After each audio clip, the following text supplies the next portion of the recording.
Hi friends, welcome to SJ tutorials daily current affairs. ప్రతిరోజులానే ఈరోజు కూడా న్యూస్ పేపర్లో వచ్చిన అంశాల నుండి మనకు కాంపిటేటివ్ ఎగ్జామ్స్కి ఏవైతే పనికొస్తాయో వాటి ఎక్స్ప్లెనేషన్ తోటి మేము ముందుకు రావడం జరిగింది. సో అలాంటి వాటిని గురించి మనం డిస్కస్ చేయబోయే ముందు మీ స్క్రీన్ మీద కనిపిస్తున్న క్వశ్చన్కి కామెంట్స్లో ఆన్సర్ని పోస్ట్ చేయండి.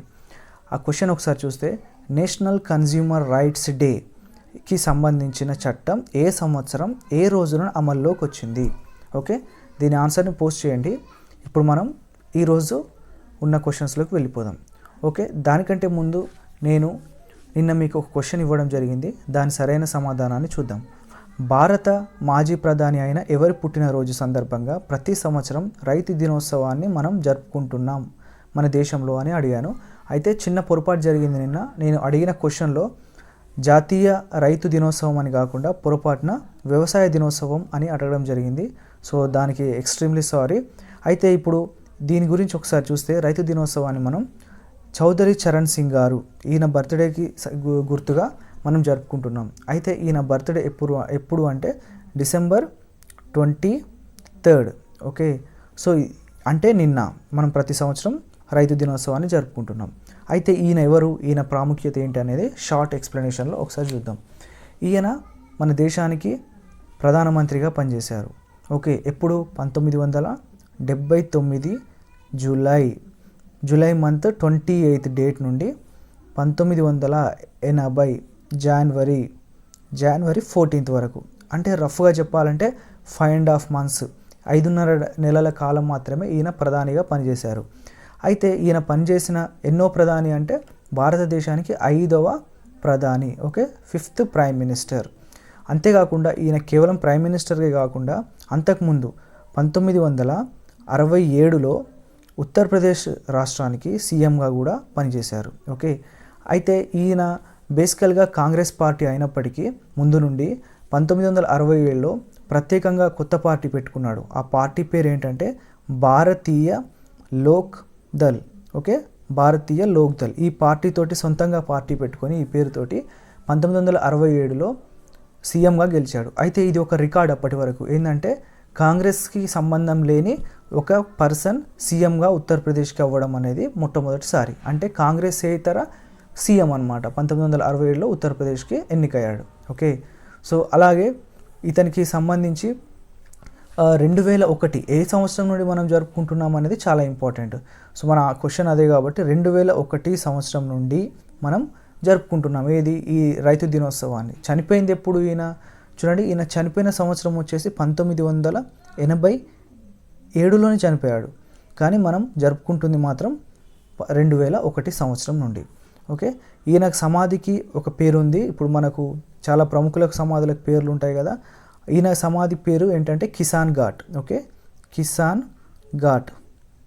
ఈయన రైతుల కోసం ఎక్కువగా పాటుపడ్డాడు.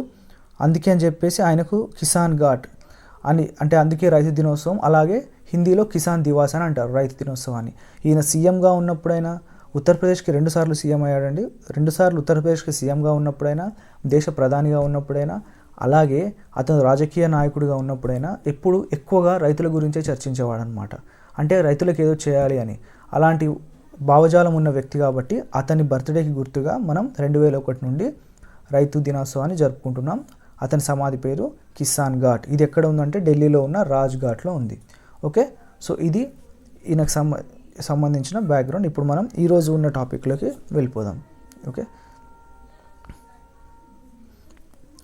ఈరోజు మనకు లేటెస్ట్ చూస్తే ఈరోజు వచ్చిన న్యూస్ పేపర్స్ ఆధారంగా చూడండి, గ్రామ పంచాయతీల ఆన్లైన్ ఆడిటింగ్లో దేశంలో 2020-21 సంవత్సరానికి నెంబర్ 1 స్టేట్గా నిలిచిన రాష్ట్రం ఏది? చూడండి, ఆన్లైన్ ఆడిటింగ్ అంటే మామూలుగా అర్థం ఏంటి? ఏవైనా ఇప్పుడు అకౌంట్స్కి సంబంధించిన లెక్కల్ని సరిచూడడం. దానికి సపరేట్గా ఒక డిపార్ట్మెంట్ ఉంటుంది. అంటే ఏ కంపెనీది ఆ కంపెనీకి, ఏ డిపార్ట్మెంట్కి ఆ డిపార్ట్మెంట్కి ఇంటర్నల్గా లెక్కలు చూడడానికి అకౌంటెంట్స్ ఉంటారు. అయితే వీళ్ళ లెక్కలు సరి అయినాయా కాదా అని మళ్ళీ గవర్నమెంట్ నుంచి వచ్చి సపరేట్గా ఇన్కమ్ ట్యాక్స్ డిపార్ట్మెంట్ వాళ్ళు వచ్చి ఆడిట్ చేస్తారు. వాటిలో సపరేట్గా ఏమైనా లెక్కలు తేడా వచ్చాయనుకోండి, అప్పుడు వాళ్ళ మీద చర్యలు తీసుకోబడుతుంది. సో అది జనరల్గా మనకు తెలిసింది. అయితే అదే గవర్నమెంట్ డిపార్ట్మెంట్స్లో ఏమవుతుందంటే, ఇప్పుడు చూడండి పంచాయతీరాజ్, మనం ఇక్కడ గ్రామ పంచాయతీల గురించి మాట్లాడుకుంటున్నాం. గ్రామ పంచాయతీలు అంటే పంచాయతీరాజ్ కిందికి వస్తాయి, స్టేట్ పంచాయతీరాజ్ కిందికి వస్తాయి. అయితే వీటికి నిధులు ఎక్కడి నుండి వస్తాయి? సెంట్రల్ గవర్నమెంట్ నుంచి కూడా వీటికి నిధులు వస్తాయి. మనకు ఫైనాన్స్ కమిషన్ ఉంది కదా, 15th ఫైనాన్స్ కమిషన్ ప్రకారం వాళ్ళు ఇస్తున్న ఆర్డర్స్ ప్రకారం కేంద్ర ప్రభుత్వం వీళ్లకు గ్రామ పంచాయతీలకు, దేశంలోని గ్రామ పంచాయతీలకు కొన్ని అభివృద్ధి కోసం నిధులని పంపిస్తుంది. అయితే ఆ నిధులు సక్రమంగా ఖర్చు చేశారా? ఒకవేళ ఖర్చు చేస్తే ఎందుకు ఖర్చు చేశారు? అలాంటి అన్నింటినీ కూడా లెక్క కట్టడానికి, వాటిని ఆడిటింగ్ చేయడానికి కేంద్ర ప్రభుత్వ ఆధీనంలో ఉండే ఫైనాన్స్ డిపార్ట్మెంట్, చూడండి ఆర్థిక శాఖ, ఫైనాన్స్ డిపార్ట్మెంట్ వాళ్ళు ఆ లెక్కల కోసం అని చెప్పేసి ఎవరిని కేంద్ర ప్రభుత్వం అధీనంలో ఉండే కేంద్ర పంచాయతీరాజ్, చూడండి కేంద్ర పంచాయతీరాజ్ వాళ్ళని అడుగుతారు. ఓకే, ఎందుకు అంటే ఇదంతా పంచాయతీరాజ్ కిందికి వస్తుంది కాబట్టి ఫైనాన్స్ డిపార్ట్మెంట్ వాళ్ళు పంచాయతీరాజ్ శాఖను అడుగుతారు. సో అప్పుడు పంచాయతీరాజ్ శాఖ వాళ్ళు దేశంలో ఉన్న అన్ని గ్రామ పంచాయతీల్లో లాగానే మన రాష్ట్రంలో ఉన్న గ్రామ పంచాయతీలకు కూడా ఒక ఆర్డర్ ఇచ్చారనమాట. ఏమని? వీటికి సంబంధించిన అన్ని లెక్కల్ని, అన్ని నిధులు ఎలా ఖర్చు పెట్టారు ఆ లెక్కలన్నింటినీ ఆన్లైన్లో మాకు పంపించండి అని చెప్పి అడిగారు.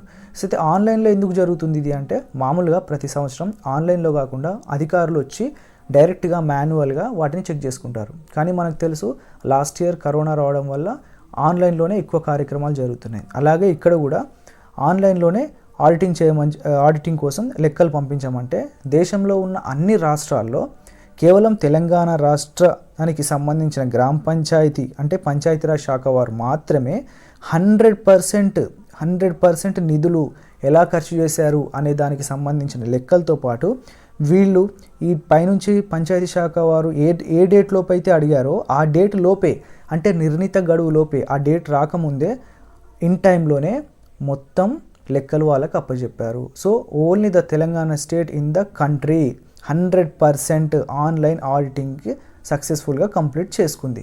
ఇది మనకి ఇప్పుడు తెలంగాణకు వచ్చిన ఒక అవార్డు. ఓకే, సో అర్థమైంది అనుకుంటున్నాను. తెలంగాణ తర్వాతి స్థానాల్లో బెటర్ పెర్ఫార్మెన్స్ ఏముంది అంటే తమిళనాడు ఉంది. ఓకే, తమిళనాడు ఒక 72% మాత్రమే వాళ్ళ ఆన్లైన్లో ఆడిటింగ్ అనేది చేయబడింది.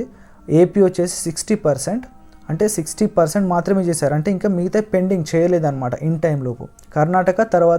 కర్ణాటక చూసుకుంటే 59%లో ఉంది.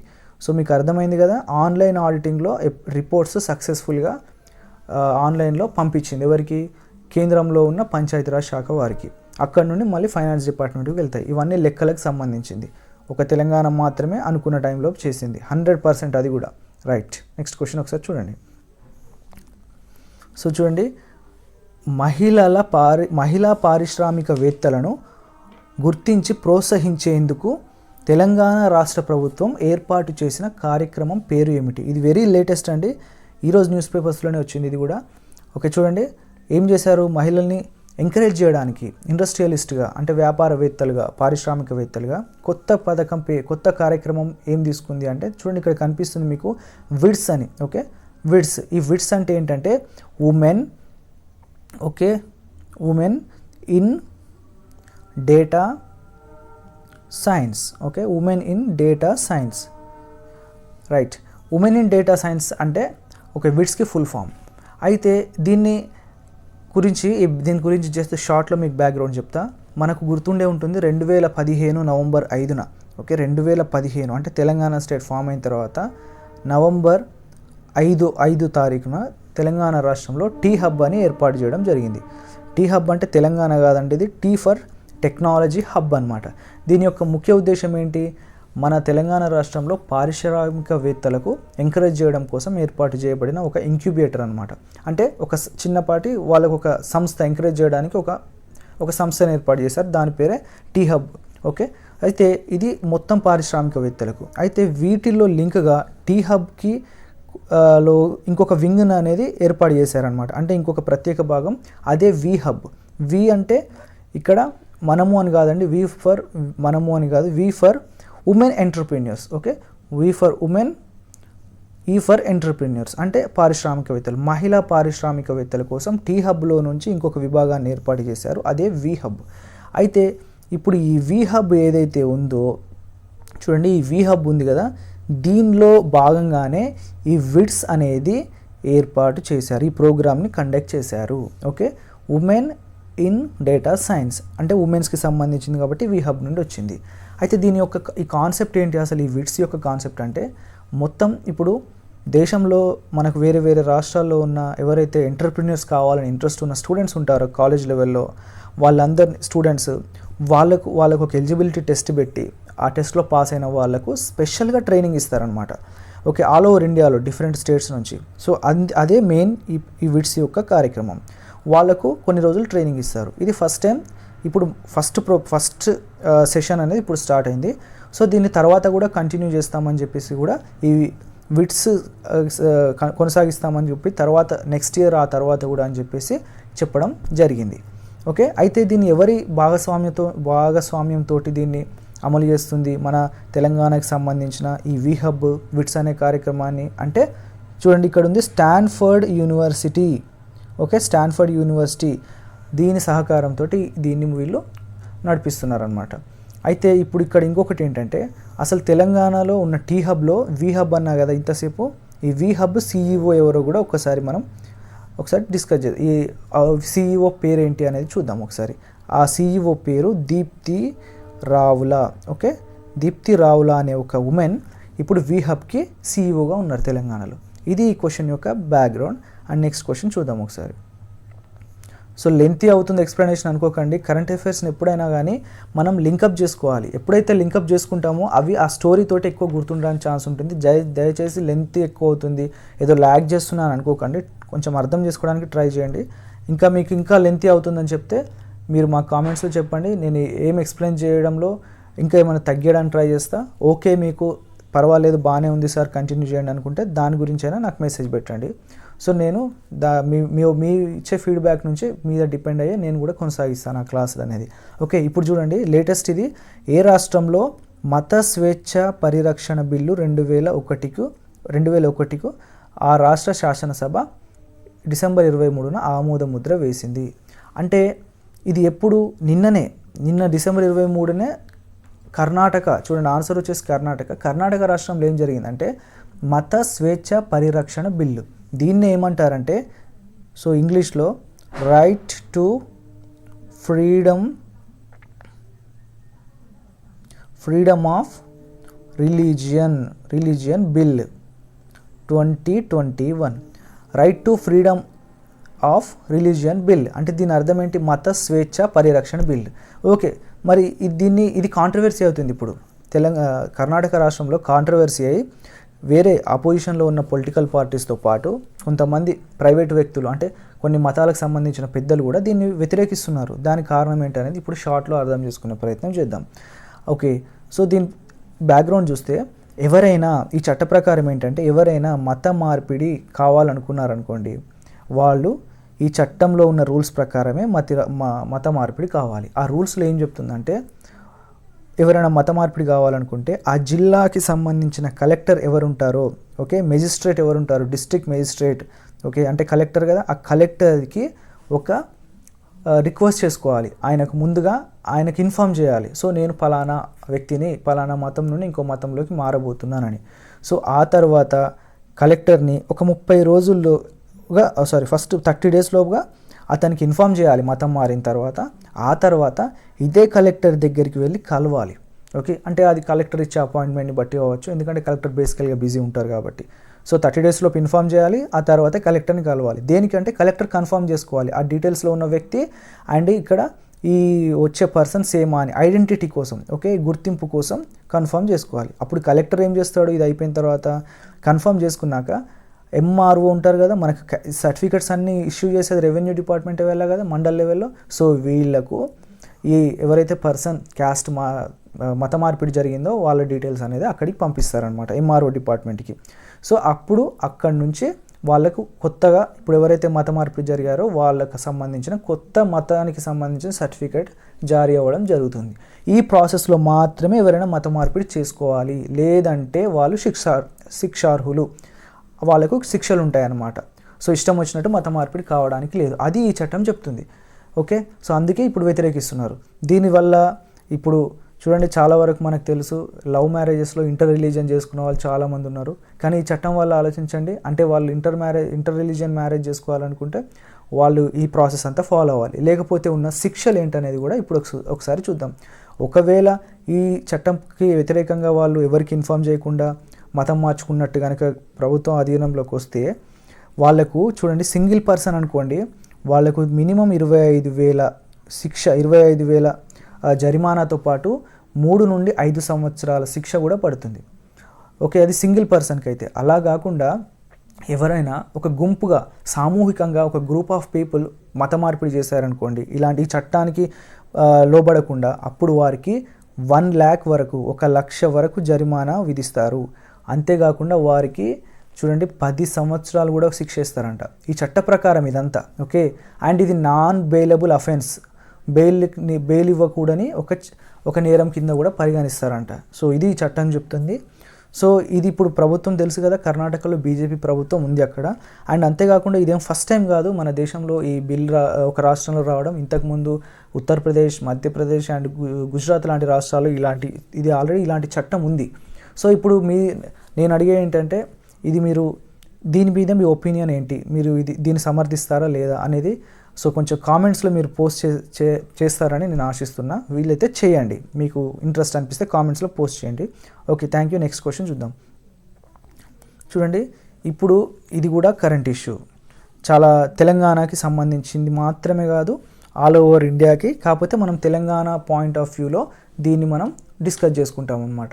ఇక్కడ ఏంటంటే చూడండి, 2022 జనవరి 1 నుండి కేంద్ర ప్రభుత్వం చేనేత జౌలి ఉత్పత్తులకు జౌలి ఉత్పత్తులకు ఏం చేస్తుంది, వాటి జిఎస్టీ పైన 5% నుండి ఎంత మేరకు జిఎస్టీని పెంచనుంది అనేది ఇక్కడ క్వశ్చన్. ఎంత పెంచనుంది?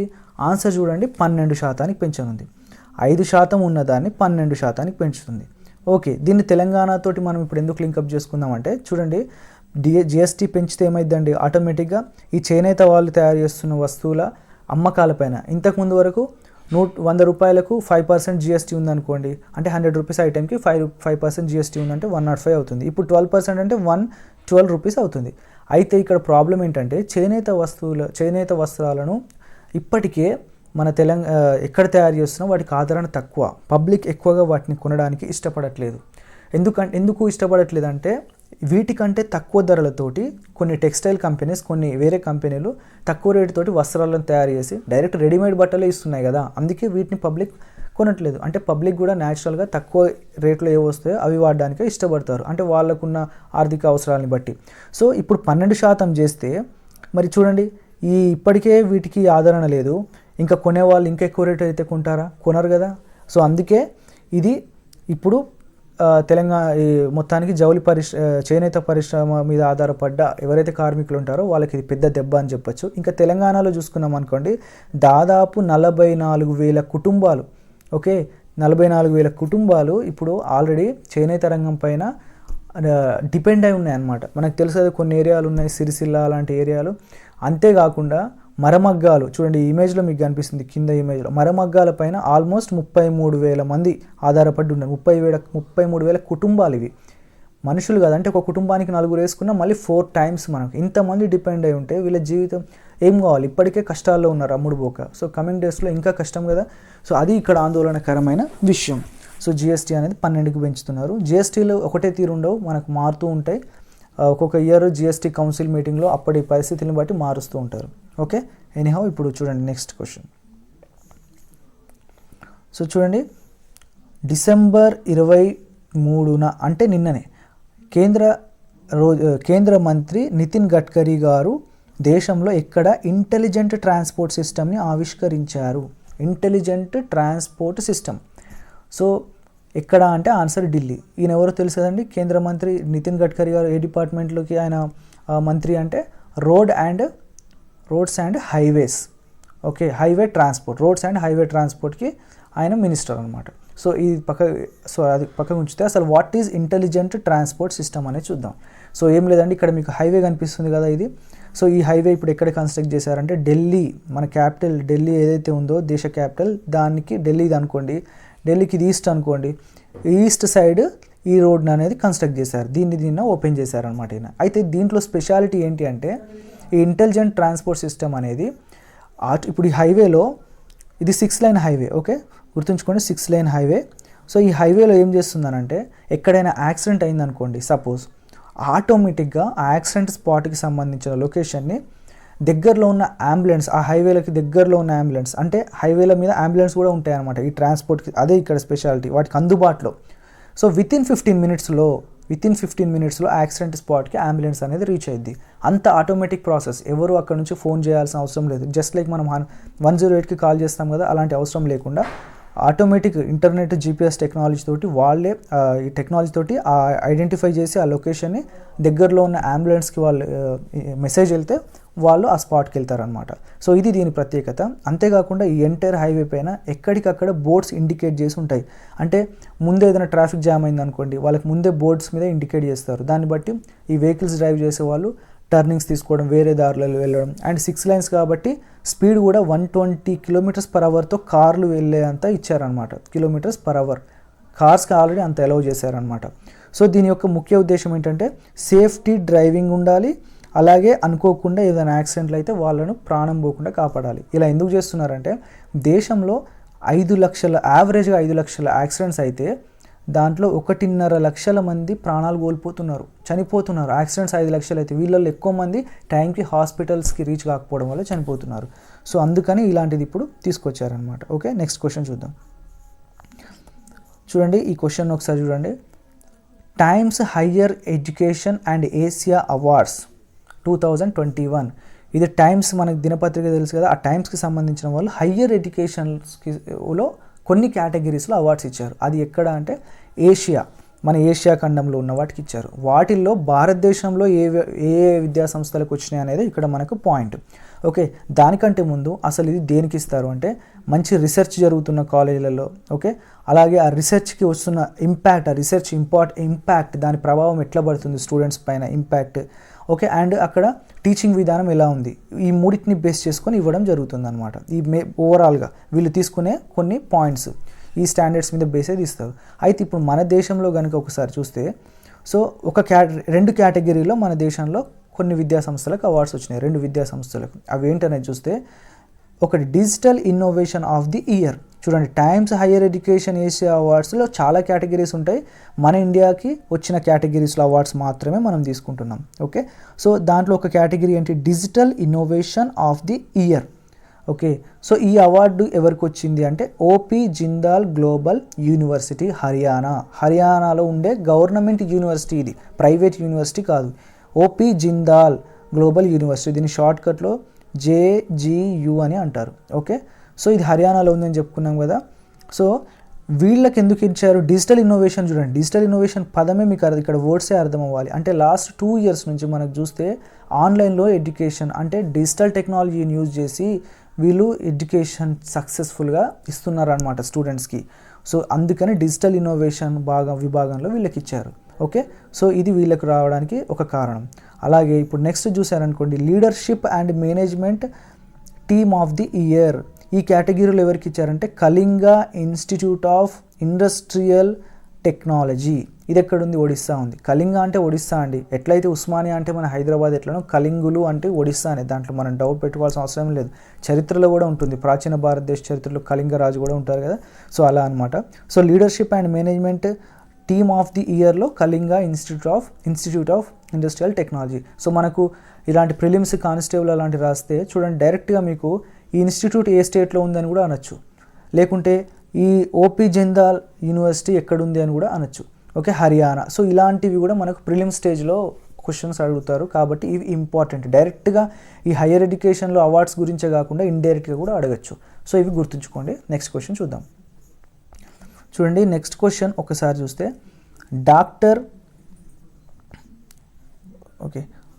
డాక్టర్ రామినేని ఫౌండేషన్ అవార్డులు అందుకున్నవారు ఎవరు? ఇది లేటెస్ట్, ఇది ఈరోజు కరెంట్ అఫైర్స్లోనే ఉంది. సో ఈ రామినేని అనే పర్సన్ ఎవరు అంటే చూడండి ఈయన పేరు మీద అవార్డ్స్ ఇస్తారు. ఇది ఈయన ఇమేజ్. ఓకే సో ఈయన అసలు పేరు అయ్యన్న చౌదరి రామినేని. ఓకే అయ్యన్న చౌదరి రామినేని. ఈయన మన ఇండియన్ సిటిజనే కానీ ఎప్పుడూ ఆయన యంగ్లో ఉన్నప్పుడే యుఎస్కి వెళ్ళిపోయి అక్కడ వేరే ఒక ప్రాంతంలో సెటిల్ అయిపోయాడు. ఆయన డాక్టర్ అనమాట బేసికల్గా. అయితే ఆయన చనిపోయింది ఎప్పుడు అంటే 2000 సంవత్సరంలోనే చనిపోయాడు.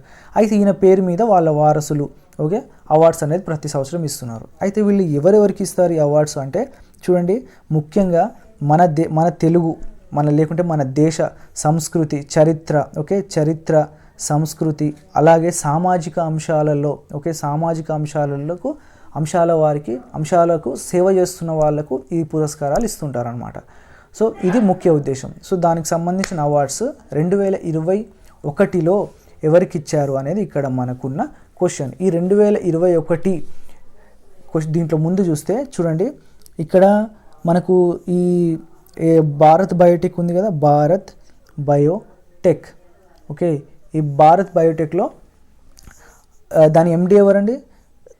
కృష్ణ ఎల్లా గారు అలాగే సుచిత్ర ఎల్లా. అంటే ఈయన chairman cum managing director and ఈవిడ జాయింట్ మేనేజింగ్ డైరెక్టర్. వీళ్ళిద్దరూ వైఫ్ అండ్ హస్బెండ్. మనకు తెలుసు కదా వీళ్ళిద్దరు భార్యాభర్తలని, భారత్ బయోటెక్ సంబంధించిన వాళ్ళు. సో కృష్ణ ఎల్లా గారికి ఇచ్చారు 2021లో. సో మనం కృష్ణ ఎల్లా గారికి ఇక్కడ ఎందుకు గుర్తుంచుకోవాలి? అసలు కృష్ణ ఎల్లా గారికి అవార్డు ఇవ్వడం వల్లనే ఇక్కడ ఈ అవార్డుకి ఇంకొక స్టెప్ అనేది వాల్యూ ఎక్కువ వచ్చింది ఈ సంవత్సరం అని చెప్పాలి. ఎందుకంటే కృష్ణ ఎల్లా గారుకి ఇప్పటి వరకు చాలా వరకు ఆయనకు అవార్డ్స్ వచ్చాయి. లేటెస్ట్గా చూసుకుంటే అమెటీ యూనివర్సిటీ వాళ్ళు, నోయిడాలో ఉన్న అమెటీ యూనివర్సిటీ వాళ్ళు కూడా ఈయనకు డాక్టరేట్ని ప్రదానం చేశారనమాట. సో ఎందుకంటే వ్యాక్సిన్ కనిపెట్టి ఒక మంచి అంటే వ్యాక్సిన్ తోటి కరోనాకి మందుని కనిపెట్టారు కాబట్టి అందుకు కానీ ఈయనకు ఇలాంటి అవార్డ్స్ వస్తున్నాయి. అండ్ డాక్టరేట్ అమిటీ యూనివర్సిటీ ఇచ్చింది. ఇది ప్రైవేట్ యూనివర్సిటీ నోయిడాలో ఉంది, మనం డిస్కస్ చేసాం ప్రీవియస్ వీడియోస్లో. సో అందుకని వీళ్ళిద్దరికి ఇచ్చారు. అలాగే ఇంకా మనకు తెలుసు బ్రహ్మానందం గారు కమెడియన్ మూవీస్లో. అండ్ తర్వాత ప్రొఫెసర్ దుర్గా పద్మజ. ఈమె ఎవరంటే అనెస్థెనీషియాలజీ అంటే తెలుసు కదా, ఆపరేషన్ చేసే ముందు మత్తు ఇస్తారు కదా, అనెస్థెనీషియాలజీకి సంబంధించిన ప్రొఫెసర్. ఎక్కడ అంటే నిమ్స్లో ఓకే, హైదరాబాద్లో ఉన్న NIMS college, Nizam institute of medical